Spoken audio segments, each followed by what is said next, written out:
No simpleton, idiot, crank, or parent sore can tell me what, how, or which to verbalize, visualize, or validate anymore.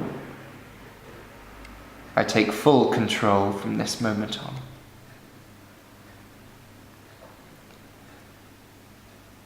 I formally responded not too well before, or comprehended the noise as something other than an utterly boring, banal attempt at career guidance from gentry whose lifestyles were less than violent reflections of what their fathers did or didn't realise in their own pinstriped, buttoned-up, suffocating breaths and times.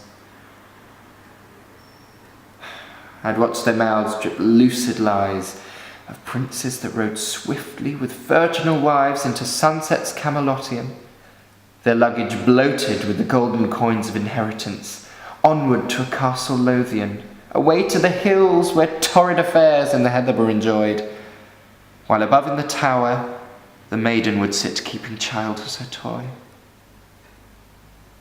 And all the while, the family simpering, under layers of tweeds and furs and satins and cottons, beat each instrument alone in a differing pattern from each other. Though their bloodline was sown, inside they loved nothing and no one. They were tout seuls. And so now I block thee, sulphurous squaking, to take my heart inwards and squeeze the loathing out of me, so I can graft beyond those tales and to mine own. There is no fear here in pulsating alone.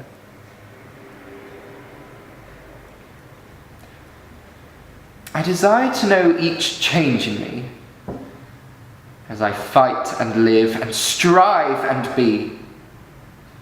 I was beautiful, though not known before, as through other eyes the filters abhorred my prerogative and wayward glances. I don't regret any advance I made in beast or doe, the touching and devouring of sensations I had not before.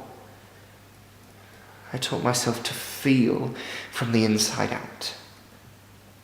A didactic period of 1 in, 2 out.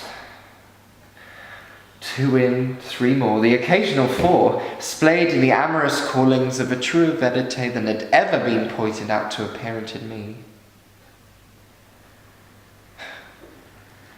The touching ceases now I am a malady. Giving in to the self-care now necessary, I stare at this frame, skinny, long, wielding a human bespectacled blame hampers the beating. So, inwards and on, without those eyes.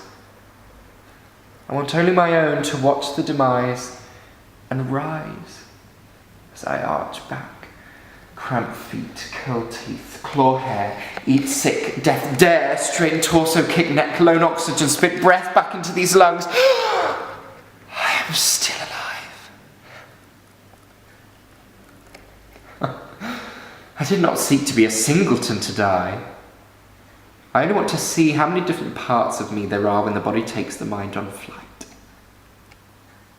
These documentaries are to glean soul and sigh out relief when the nightmare is fleeting, and remember how beautiful I was when I had to force the beating to trample on through mental mud and fire.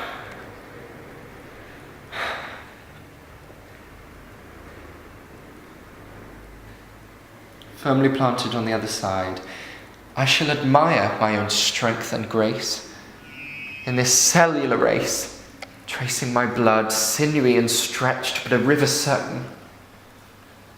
There are no final curtains or needs for others to pity and glare at a man who is simply bodily aware.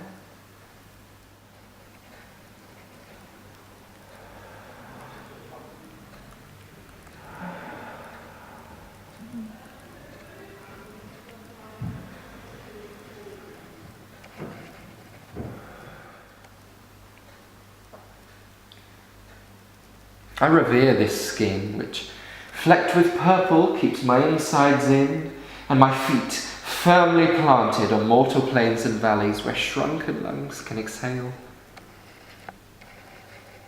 These fingers and arms are not so pale that they're unappealing to other males or feminine types who, like me, are watching the pining follicles droop, whose stomach churns and thins but enjoys a loop of hors d'oeuvres similar to a bird's nesting table. There are ways to keep this body able.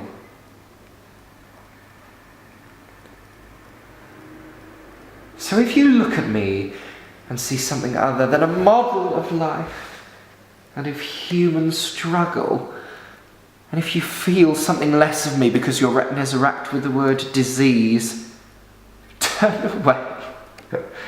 I do not need you here to lay upon me all your fears, for I have none. This is just life, and I am love, and I am free, and my corps humain is an art. It's the master key of what we should all leave behind, however and whenever we find our end is timed. So look about me now. I offer these flickers of true beauty and endurance in everlasting pictures.